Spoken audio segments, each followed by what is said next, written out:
So hi guys, so for today's video is magsisinigang tayo ng baboy. So meron tayo dito guys 1/2 kilo na baboy. Syempre binili natin to sa market. I-slice lang natin siya ng ganyan, yung parang cubes. Yung kilo pala ng baboy dito sa amin guys is 300 something. So mas mahal siya kaysa sa ibang bayan na 200 plus lang.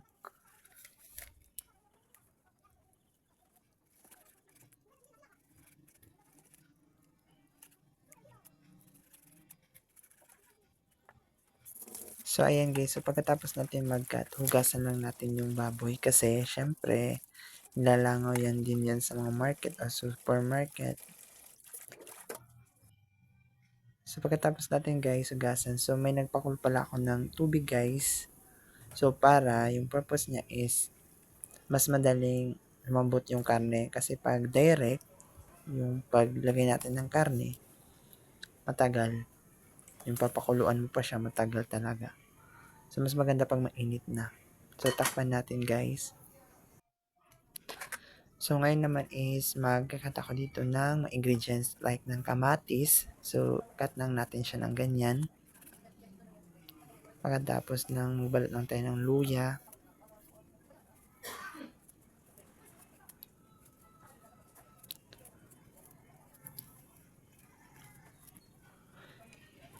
Tapos, ikat lang natin siya ng ganyan. And magbalot na din tayo ng sibuyas. Maliit yung mga sibuyas namin kasi ang mahal pa rin ng sibuyas ngayon guys. Parang ginto yung sibuyas. So, dalawang pirasong sibuyas, okay na din yan. Kasi meron naman tayong spring onions, yung onion leaves. So, yung pansigang guys, yung siling haba, hindi ko na siya kinat kasi ayaw namin ng maanghang. Kasi maanghang yan. So, nagkat pala ako dito ng eggplant para sa gulay natin sa ating sinigang. So, kinat ko lang siya ng ganyan. So, bali, 2 pirasong malaki.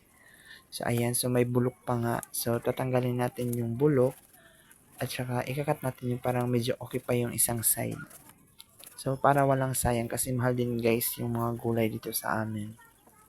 Promise. So, ayan. So, maging resourceful tayo guys. Huwag tayong magsaya. So, okay na yan. So, next naman na gulay is, nilagyan ko lang siya guys ng tubig para hindi mangitim. So, next na gulay is okra. So, ikakat ko lang siya ng ganyan. Para maganda naman tingnan. Para dumadumi din.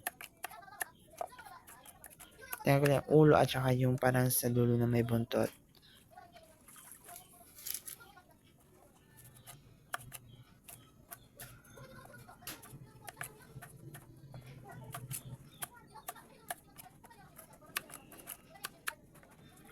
So, next naman is sitaw. Pero ito lang pala guys yung mga nabili namin gulay kasi may labanos naman pero medyo mahal. So, hindi na kami na bili ng labanos. Pero mas maganda kasi guys yung labanos kasi nakapagpadagdag siya ng asin. So, itong sitaw. Sobrang mahal talaga yun guys ang mga gulay. Kahit anong gulay, mahal talaga guys sa merkado. Mas maganda talaga pag nagtatanim. Kasi pag nagtanim tayo, meron tayong makukuha. Hindi kagaya ng bili lang, magastos kasi mas mahal na yung gulay. Parang katumbas na din siya ng mga karne ngayon. So next naman guys is tangkong. Kangkong. Tangkong sa amin, kangkong sa Tagalog. Tawag sa amin guys, tangkong. Sa Waray, tangkong. Sa Tagalog, kangkong. Pero hindi ako sure. Pero para sa amin, tangkong tawag na yun. So, meron pala kami guys ditong taro o butik dito sa amin. Tawag sa Waray. O sa iba, Singapore, kung tawagin sa ibang lugar, sa mga taga Luzon. So, bali guys, so, mapapansin nyo, medyo maputik-putik kasi sa huro lang namin yan o sa farm. So, may tanim kasi kaming ganyan. So, parang nagkumuha din kami para pansahog. Maganda din to guys, pampalapot ng sabaw. Kasi medyo may slimy to. Tapos masarap siya guys, promise. So, ayan. So, ikakat lang natin siya dyan. Hinugasan ko na yan guys para matanggal yung mga putik-putik. Pero hugasan pa din natin yan. Yan siya ng ganyan. Hindi man to guys, matagal lumambot. Mabilis lang to. Ganyan.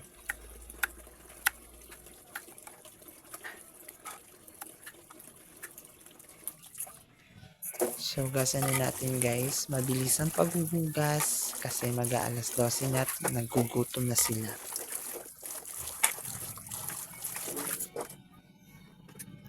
So, ayan guys. So, kumulo na atin yung karne. So, nilipat ko pala siya guys sa may kawali kasi parang hindi siya magkakasya doon. Hindi ko siya mahahalo. So, ayan. Nilagay ko na yung taro kasi medyo mas matigas yun ng konti.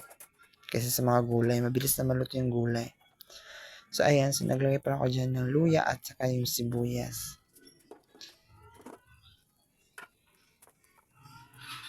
Tapos, nilagay ko na dyan yung sitaw. Kasi medyo mas matigas yung sitaw. Tsaka yung okra. Para lumambot. So, pag kumulo guys, so, nilagay ko na yan yung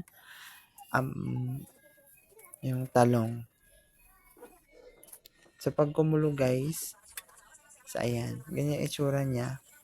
So, ilagay na natin yung ating tangkong sa amin, sa waray. Sa Tagalog is kangkong.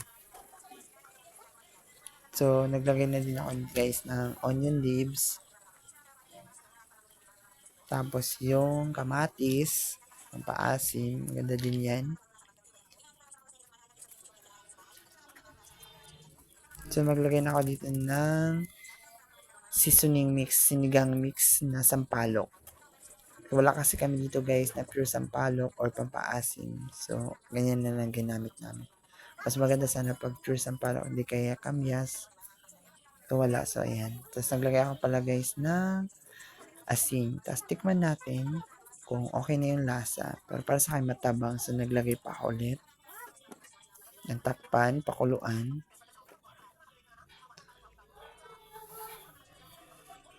Tikman ulit.